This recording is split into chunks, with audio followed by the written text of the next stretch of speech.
Cricket మన national game. Hockey is our national game. మన దేశానికి నేషనల్ గేమ్ అంటూ ఒకటి లేనే లేదు సార్.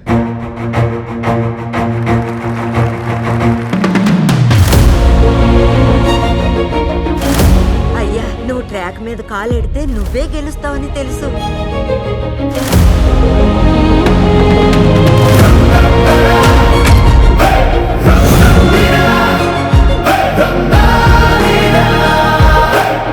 మీ ఇద్దరిని ప్రయోజకుల్ని చేసి భయం లేని ఇంటికి ఏ రోజైతే మనం వెళ్తామో అప్పటి వరకు ఇంతే.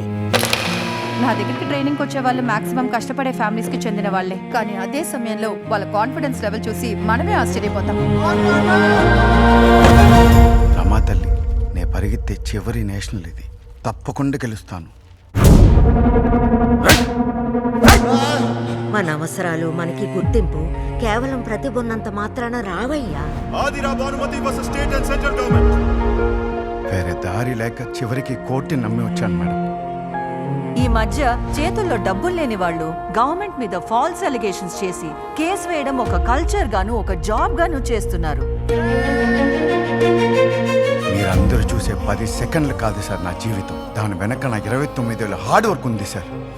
మేము మీటికి వెళ్తే ఈజీగా గెలుస్తాం, కానీ ఒక్కో మీటికి వెళ్ళడమే సార్ మాకు కష్టం. నేను ఏదైనా ఉద్యోగానికి వెళ్ళిపోనా? లేనోళ్ళు బతకడమే నచ్చని ఈ దేశంలో కోర్టు ఎక్కి నిలదీస్తే వదిలేస్తారనుకున్నావా?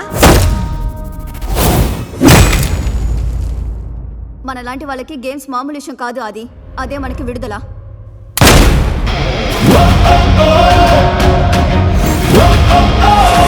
బాధితులు ఎవరు ప్రశ్నించేంత వరకు మీరు చెప్పేవని కరెక్ట్ అని నమ్మించడమే మేడం అతిపెద్ద వైలెన్స్.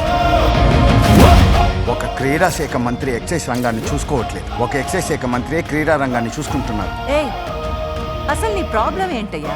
స్పోర్ట్స్ అని కొడితే క్రికెట్ గురించి మాత్రమే న్యూస్ వస్తుంది.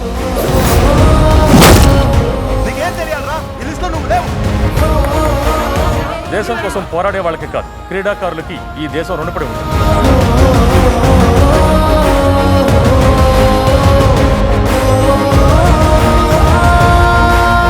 ఇలాంటి వాళ్ళంతా గవర్నమెంట్ ఎంత చేసినా ఇలాగే ఏదో ఒక లోటు కనిపెడుతూనే ఉంటారు. అథ్లెటిక్స్ లో గోల్డ్ రొమ్ము విరుచుకొని 30 మెడల్స్ ని సాధించింది కూటికి కూడా దిక్కులేని మీరు చెప్పిన వాళ్ళే మేడం.